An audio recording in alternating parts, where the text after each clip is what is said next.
So, to begin this 3 to 4 minute video, I want to talk about how I actually took the time to reflect on who I am as a person and, just on the everyday practices that my family and I did and the many different ways that we would celebrate our culture. So, to begin, I want to talk about how I identify as four different ethnicities, I guess you can say. The first one, I'm African American. The second one, I'm Irish. Third one, I am Narragansett Indian or Native American, uh, for what most people go by. And then the last one, I'm Cape Verdean. So I kind of wanted to work backwards because I'm sure a lot of you don't really know what Cape Verdean is or have ever even heard of it.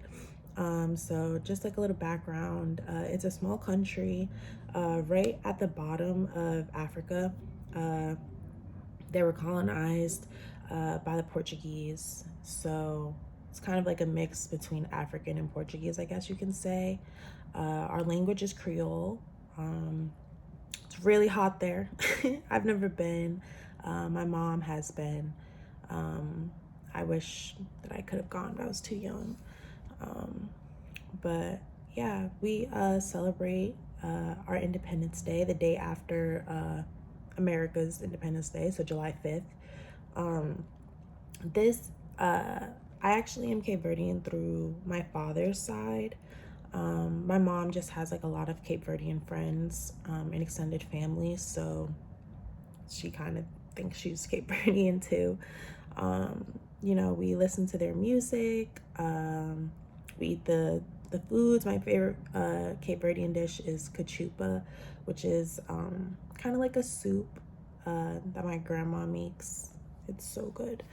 Um, so yeah, Cape Verdean, love that part of me. Um, Next, moving forward, I'm Native American or Narragansett Indian. I am Narragansett Indian through my father's side as well.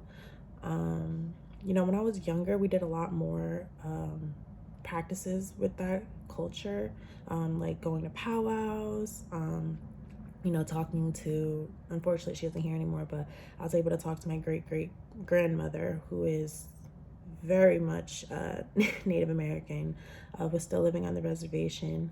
And just, I was about 13 years old. I was able to have a conversation with her kind of just about, you know, her everyday life and, how she was raised and just like how different it is compared to my lifestyle. Um, I was really young at the time, so I don't really remember much, but it was definitely memorable. Just like the way she made me feel with her stories, and it was amazing. And then I'm Irish as well. I'm Irish through my mom's side. Her mother is full Irish, blonde hair, blue eyes, super Irish, freckles, and I don't have any of that. So you can't really tell based off just looking at me, but I am Irish. We don't really do anything to celebrate that part of my culture. I don't know if shepherd's pie is an Irish dish. I think it is. I'm pretty sure it is. But my grandma loves to make that. I love it as well. Yeah, so I'm not gonna lie, I'm not super in tuned with my Irish side, but I I am Irish. And then lastly, African American. So I feel like a lot of people can assume that I'm African American just by looking at the color of my skin. I feel like that's kind of like the category box that people may put me in when they first see me. A lot of people do assume that I'm mixed with something else, which I'm mixed with lots of things, as you can see. Both my mom's half black and my dad is black through his mother and black through his father as well. But he's Native American and Cape Verdean through his father, so he's about 25% black through his dad. All of my friends are well, not all of my friends, but a lot of my friends are Cape Verdean and African American, Hispanic as well. But I've noticed that I've surrounded myself with people who kind of look like me and talk like me and were raised like me. A lot of my friends are people that I've known since I was in like elementary school. So, I kind of stick to what I know.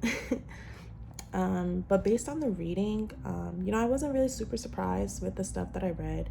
When I was doing some research and, looking at news outlets and their stories and kind of the topics that they're focused on in today, and I wasn't super surprised. You know, I feel like the media likes to focus on the negatives a lot because it makes people want to watch. It's interesting. So I see a lot of my people suffering, like African Americans and police brutality, for example, or Native Americans, and them still not reaping the benefits of the fact that they were here before anyone was here, as America, the country. How they have no water and no clean water, and they're losing their land still, and it's just sad and just ridiculous when you really take the time to read and see and understand what's going on. As far as like my Irish side, I don't really see much about it. The reading, it kind of talked a little bit about Caucasians, but I don't think that, there's a whole other story about Irish people and how they weren't even viewed as people, even though you would think they would be because they're white, but not even gonna get into that. And then lastly, my Cape Verdean side, I didn't see that in the book. I didn't expect to see it in the book.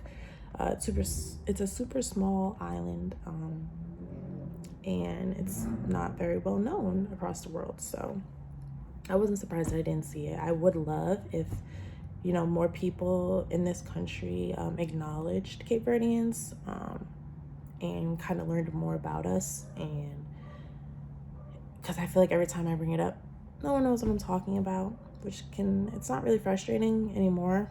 But, I just take that as an opportunity to teach someone and share some knowledge on who I am. So yeah, that's a little bit about me. I know this video went a little longer than expected, but thanks for listening. Bye.